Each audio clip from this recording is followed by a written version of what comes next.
Hello, so today we're going to be making fish and prawn curry. List of the ingredients on the screen, as you can see, what you're going to be needing for your curry.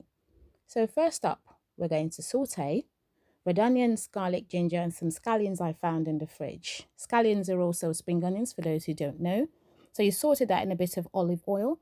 If you've got coconut oil, you can of course use coconut oil for this. Otherwise, use olive oil. Next thing, we're going to add some chilies. I love my green chilies. So of course I've added quite a bit in here. So you can of course add less. I just wanted heat in that curry so that it tastes absolutely divine. I love heat in curry. No heat in curry, it doesn't taste good. So there you go. You can always bring it less. Then I'm going to add some tomatoes. Now, my tomatoes is your standard 400 grams tin of tomatoes with a little bit of Scotch bonnet. Again, I wanted some heat with this because I just cannot have curry without the heat. I need it. Look at that. Those colors are coming through already. Then a teaspoon of salt. You can add a little bit more depending on the size of your curry. Leave to simmer.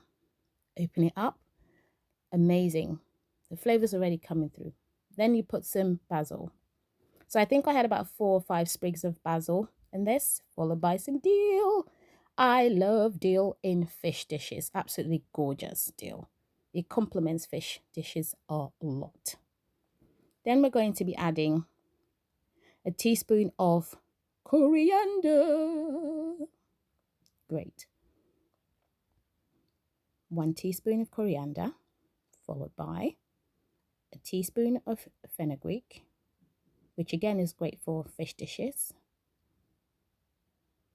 followed by some thyme, teaspoon of thyme.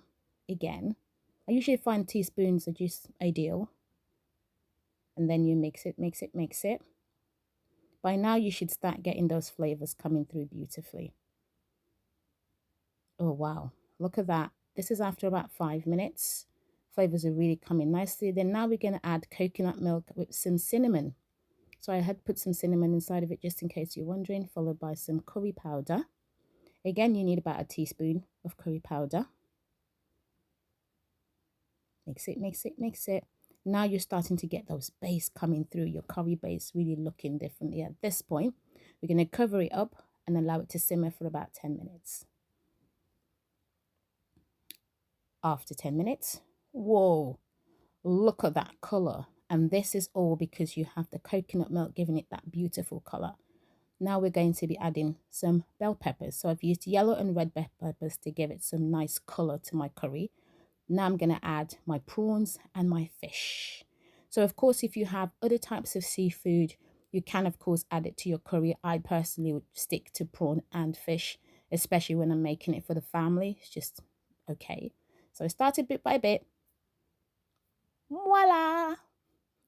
There's now all the fish seasoned. I'm going to try and do a video at some point how to season fish really nicely. I absolutely love the flavors that come through when you use the right seasoning. Then you can put some water in if you need some consistency. And now we're going to cover it up and allow it to simmer beautifully. After about another 10 minutes, whoa, look at those beautiful colors coming through. Can you see how your curry is really now looking nice and rich, very colorful, because you've had the peppers inside of it to give it that added color. And you just let it simmer, let it cool down nicely. And then at some point, gonna be ready to serve. There you go, with some rice, plantain, pasta, whatever. Thanks for watching.